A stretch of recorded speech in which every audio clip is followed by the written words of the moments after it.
Padamkan roh. Puji Tuhan, dipersilakan duduk.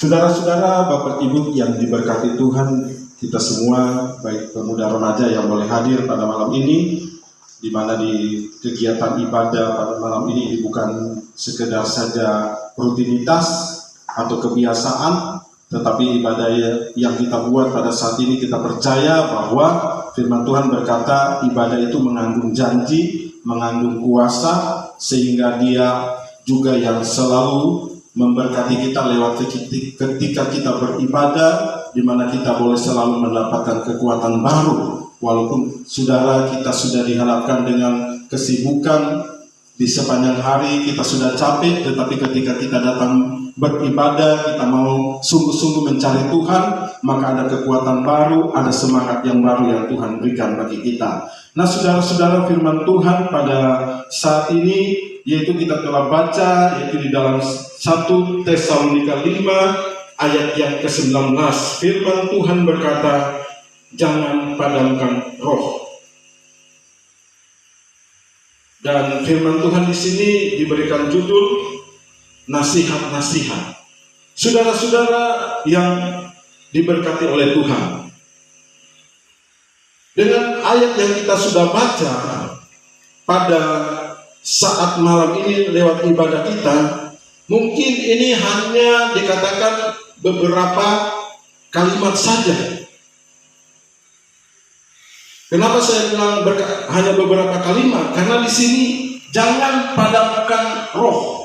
Tetapi saudara, kalau kita belajar tentang kalimat ini yang telah ditulis oleh Rasul Paulus kepada jemaat Tesalonika, itu bukan karena kehebatannya Paulus, tetapi ini adalah sesuatu yang Tuhan berikan kepada Rasul Paulus, sehingga dia menuliskan ini kepada jemaat Tesalonika, supaya ketika mereka melayani Tuhan, mereka lebih sungguh-sungguh, lebih giat, bahkan apapun yang mereka akan hadapi, firman Tuhan berkata mereka harus tetap kuat di dalam Tuhan dan tetap melayani Tuhan, sehingga firman Tuhan berkata jangan padamkan roh. Saudara-saudara yang diberkati Tuhan, kita tahu bersama bahwa berbicara tentang roh ini adalah sesuatu hal yang luar biasa yang Tuhan berikan bagi setiap orang yang percaya kepada Tuhan. Amin. Kenapa? Karena ketika Yesus naik ke surga, di mana juga kemarin beberapa bulan yang kemarin, saudara, kita telah memperingati tentang hari ketuanan Roh Kudus itu.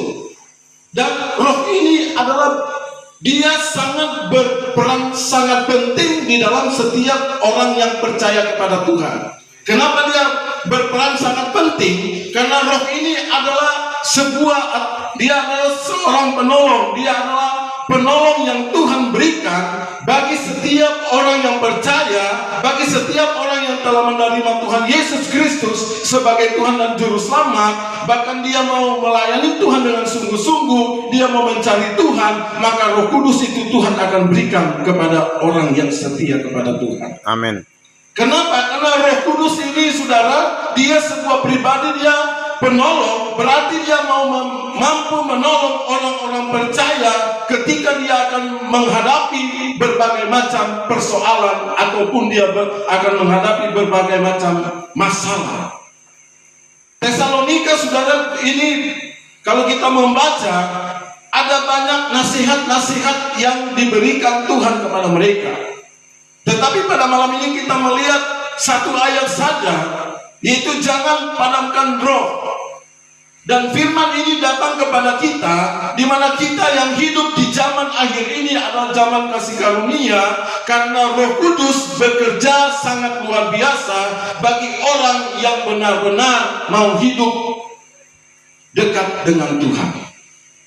Di akhir-akhir zaman ini, saudara, dan yang menjadi maunya Tuhan, yaitu kepada setiap orang yang percaya kepada Tuhan, jangan padamkan roh ini, tetapi biarlah roh ini menyala-nyala dan kita lebih semangat lagi untuk melayani Tuhan. lebih semangat lagi untuk dimana kita membangun sebuah hubungan yang baik dengan Tuhan.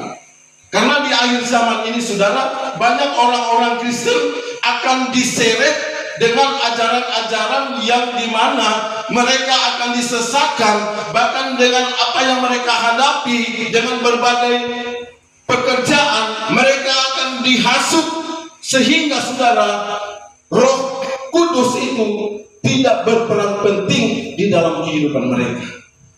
Kenapa? Karena mereka tidak mau mengandalkan Tuhan dengan benar.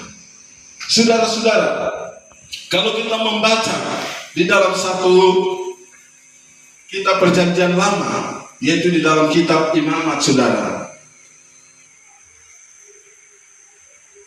saya minta satu orang baca Imamat pasal 6 ayat 12 sampai ayat yang ke-13.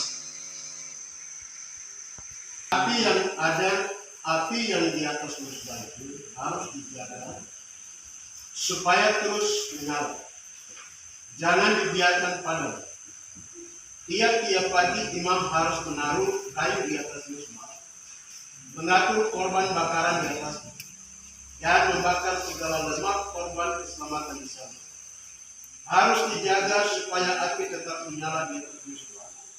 Janganlah dibiarkan padam.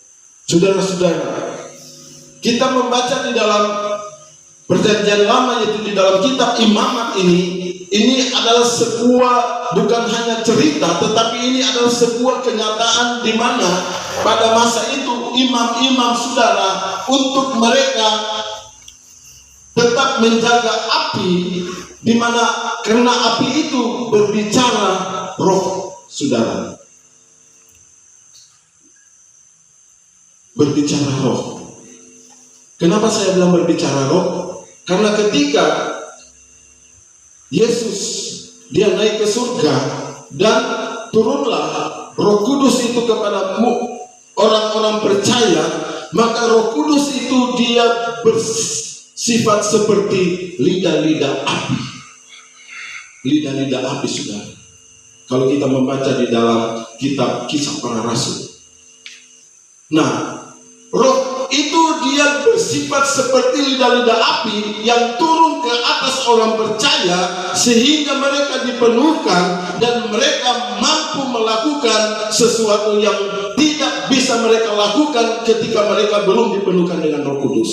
Mereka mengalami pembaharuan yang luar biasa. Mereka mengalami sesuatu hal yang luar biasa, di mana ketika mereka berdiri untuk menyampaikan kebenaran firman Tuhan, maka ada kekuatan besar yang menyertai kehidupan mereka, sehingga mereka boleh mengalami di mana ada kumpulan-kumpulan orang, bahkan bukan hanya sekedar kumpulan, tetapi sekian banyak orang menerima Tuhan Yesus sebagai Tuhan dan Juru Selamat.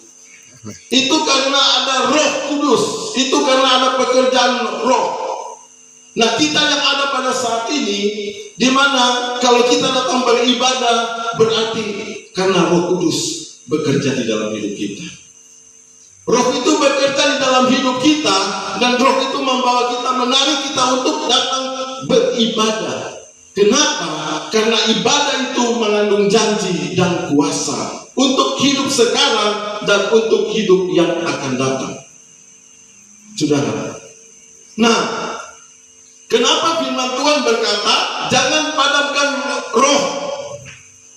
Jangan padamkan roh. Berarti ada yang bisa padamkan roh, saudara. Orang-orang yang padamkan roh berarti mereka tidak mau membangun hubungan yang lebih baik dengan Tuhan ketika Roh Kudus itu sudah hadir di dalam kehidupan mereka. Tetapi ketika orang yang di mana Roh Kudus itu sudah bekerja di dalam kehidupan mereka, maka mereka lebih semangat lagi, lebih lagi intim dengan Tuhan. Sehingga Roh Kudus itu dia akan terus hadir di dalam setiap orang percaya. Di zaman sekarang, saudara, banyak orang berbicara Roh Kudus, saudara. Ada gereja-gereja lain mungkin mereka tidak ada ajaran tentang pekerjaan Roh Kudus. Tetapi kita di kalangan GPDI, pekerjaan Roh Kudus ini yang utama. Kenapa?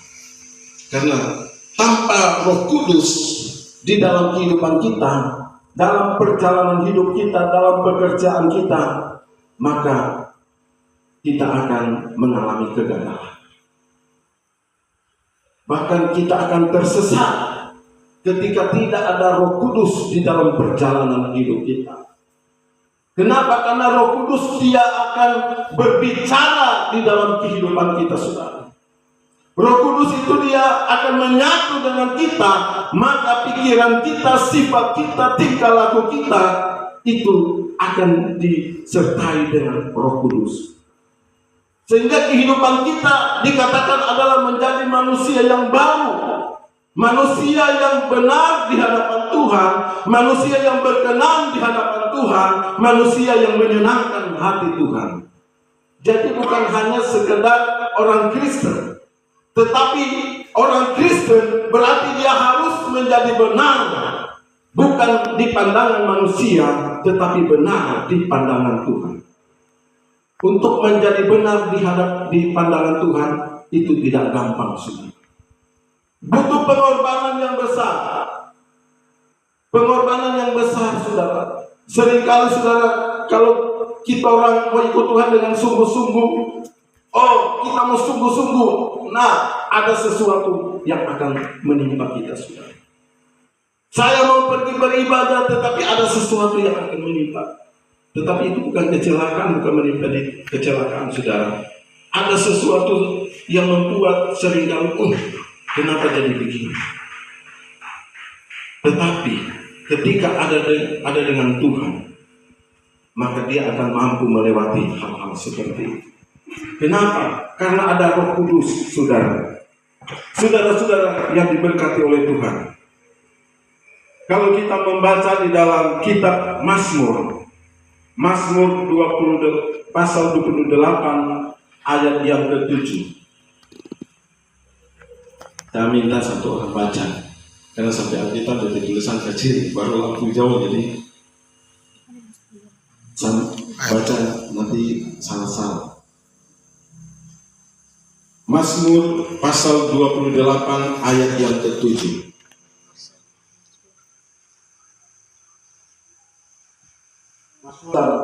Itu adalah Tuhan yang mampu menolong kita, saudara. Apalagi kita yang dikatakan adalah kumpulan orang percaya, saudara.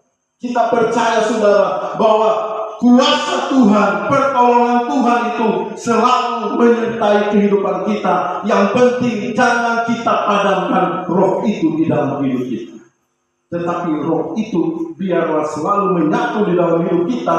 Maka dalam setiap perjalanan hidup kita, lewat pikiran kita, tingkah laku kita, perkataan kita, di mana kita pergi berada, kita akan seperti firman Tuhan berkata bahwa orang-orang yang melakukan firman Tuhan, maka mereka akan bersinar seperti remang tengah hari. Bersinar berarti bercahaya. Orang-orang Kristen bercahaya. Kenapa? Karena ada firman Tuhan. Firman Tuhan itu adalah terang bagi jalan, penolong bagi jalan. Sehingga setiap orang ketika dia benar berharap kepada Tuhan, walaupun dia akan mengalami kesulitan, tetapi dia selalu dekatkan diri kepada Tuhan, maka dia tidak akan mengalami kesulitan itu, sudah.